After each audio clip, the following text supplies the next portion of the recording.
ये है विक्टर लस्टिग, जिसने एफबीआई जैसी इंटेलिजेंट एजेंसी के नाक के नीचे कोई छोटी मोटी चीज को नहीं बल्कि आईफिल टावर को 2 बार बेचा। पर सवाल ये आता है कि कैसे कोई आदमी आईफिल टावर को बेच सकता है, और क्या विक्टर कभी पकड़ा गया या फिर नहीं।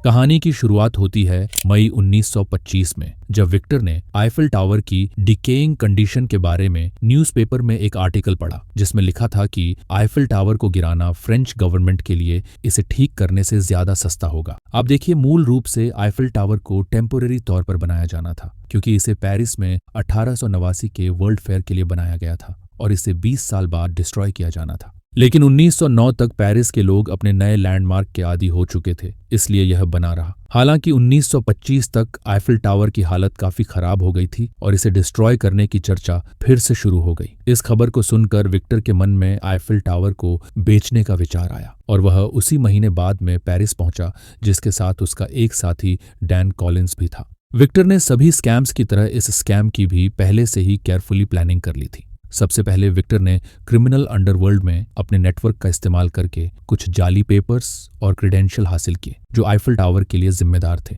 फिर वह पेरिस के एक आलीशान होटल में गया, जहां उसने एक गवर्नमेंट ऑफिसर की यार्ड में अपना रूम बुक किया। वहां से उसने पेरिस के 6 सबसे बड़े स्क्रैप डीलर्स को लेटर भेजा और उन्हें एक निजी मामले पर डिस्कस करने के लिए होटल में इन्वाइट किया। होटल के कमरे में जब सभी लोग इकट्ठा हुए तो उसने फ्रेंच में केयरफुली तैयार किया हुआ स्पीच दिया कि कैसे गवर्नमेंट आईफिल टावर को डिस्ट्रॉय करने का इरादा रखती है, लेकिन पब्लिक के प्रोटेस्ट के डर से वह अभी तक इस डिसीजन को ऐलान नहीं कर पाए हैं। विक्टर को आईफिल टावर की सभी डिटेल्स पता थी, सभी सही मेजरमेंट्स, और यहाँ तक कि आईफिल टावर के अंदर कितने कीलें लगी हुई हैं। लास्ट में विक्टर ने उस नंबर के साथ अपनी बात को खत्म किया जिसके बारे में उस कमरे के अंदर मौजूद सभी लोग बेताब थे, और वो था 7000। ये वह नंबर था जो टावर से बचाए जाने वाले हाई ग्रेड लोहे के टन का था। कमरे में बैठे सभी लोग देखते रह गए और उन्होंने इसे जीवन भर का सौदा मान लिया। लेकिन सच कहा जाए तो विक्टर को पहले ही अपना टारगेट मिल चुका था, आंद्रे पॉयसन, क्योंकि यह क्लियर था कि आंद्रे उस एक बड़े सौदे के लिए काफी बेताब था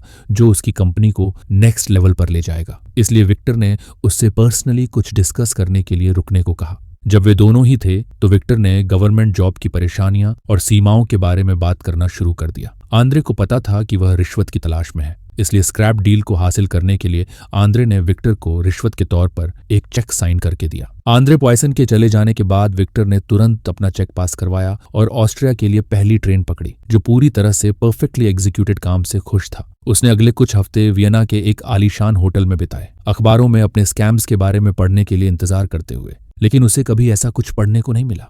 उसे जल्द ही एहसास हुआ कि आंद्रे ने इस पूरे मामले को शर्मिंदगी के कारण चुप रखा है। आंद्रे ने न ही इस स्कैम के बारे में पुलिस को इन्फॉर्म किया और न ही किसी और को बताया, जिससे विक्टर को एक बार फिर से स्कैम करने का मौका मिल गया। जिस वजह से कुछ महीने बाद विक्टर पेरिस वापस आया और अलग अलग स्क्रैप मेटल के डीलर्स के साथ पूरी फ्रॉड एक बार फिर से दोहराई और एक अच्छा मोटा चेक लेकर चला गया। लेकिन इस बार उसका निशाना पुलिस के पास चला गया। इसलिए कहानी सामने आने के बाद विक्टर ने किस्मत को आजमाना बेहतर नहीं समझा और इसके बजाय वह अमेरिका लौट गया। लेकिन वह एक से अधिक बार ऐसा करने में कामयाब था। हालांकि जब महामंदी ने अमेरिका को जकड़ा तो विक्टर ने एक बार फिर से जालसाजी की तरफ अपना रास्ता मोड़ लिया और 1930 में उसने विलियम वॉट्स नाम के एक आदमी के साथ $100 के नकली नोट बनाने का फैसला किया। दूसरे लोग $100 से नीचे वाले नोटों की कॉपी बनाते थे, क्योंकि उन्हें बिना किसी की नजर में आए इधर उधर करना आसान था, जबकि $100 के नोटों की सबसे ज्यादा जांच की जाती थी। विक्टर ये जानता था, लेकिन उसने इसकी परवाह नहीं की। उसे पूरा भरोसा था कि उनका नोट असली नोटों से मेल खाने लायक है। आखिरकार ये ओवर कॉन्फिडेंस उसके डाउनफॉल का कारण बन गया। ये विक्टर की पहली बड़ी गलती थी, क्योंकि इसने उसे सीक्रेट सर्विस के रडार पर ला दिया। उस समय सीक्रेट सर्विस का मेन काम अमेरिका के प्रेसिडेंट की सिर्फ सुरक्षा करना ही नहीं था, बल्कि स्कैमर्स को रोकना भी था। जब उन्होंने हाई क्वालिटी वाले नकली $100 के नोटों का इस्तेमाल करके किए गए इतने बड़े ट्रांजैक्शन के बारे में सुना तो उन्हें पता चला कि वे एक बड़े ऑपरेशन से निपट रहे हैं। लेकिन वे इस बात के लिए तैयार नहीं थे कि यह असल में कितना बड़ा था। पिछले कुछ सालों में विक्टर और वॉट्स ने $1 मिलियन से भी अधिक का नकली पैसा बनाया, जिसका पता लगाना भी मुश्किल था, क्योंकि उन्होंने उसे पहले ही लोगों के बीच फैला दिया था। ये अब अमेरिकन इकोनॉमी के लिए बहुत बड़ी समस्या बन चुकी थी, क्योंकि इससे लोगों का डॉलर करेंसी पर विश्वास पूरी तरीके से खत्म हो सकता था।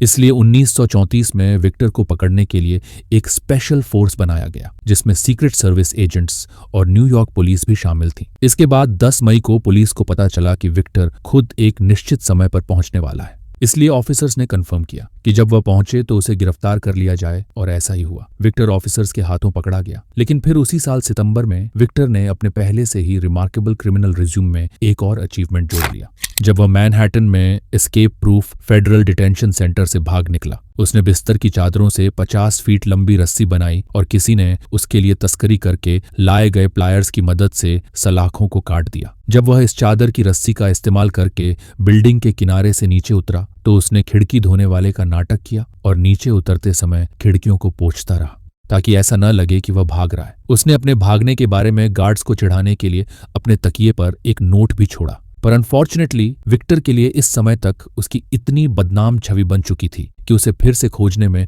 बहुत सारे रिसोर्सेज खर्च किए गए और इस तरह वह डिटेंशन सेंटर से भागने के 1 महीने से भी कम समय में पकड़ा गया। लेकिन इस बार भागने का कोई मौका नहीं होगा क्योंकि विक्टर को दुनिया की सबसे हाई सिक्योरिटी जेल एल्काट्राज में 20 साल की सजा सुनाई गई है। वह अक्सर एल्काट्राज के गार्ड से अपनी बीमारी के बारे में शिकायत करता था, लेकिन उन्हें लगता था कि वह दिखावा कर रहा है। अपने जीवन में पहली बार ऐसा हुआ कि वह झूठ नहीं बोल रहा था और 11 मार्च 1947 को 57 साल की उम्र में निमोनिया से उसकी मौत हो गई।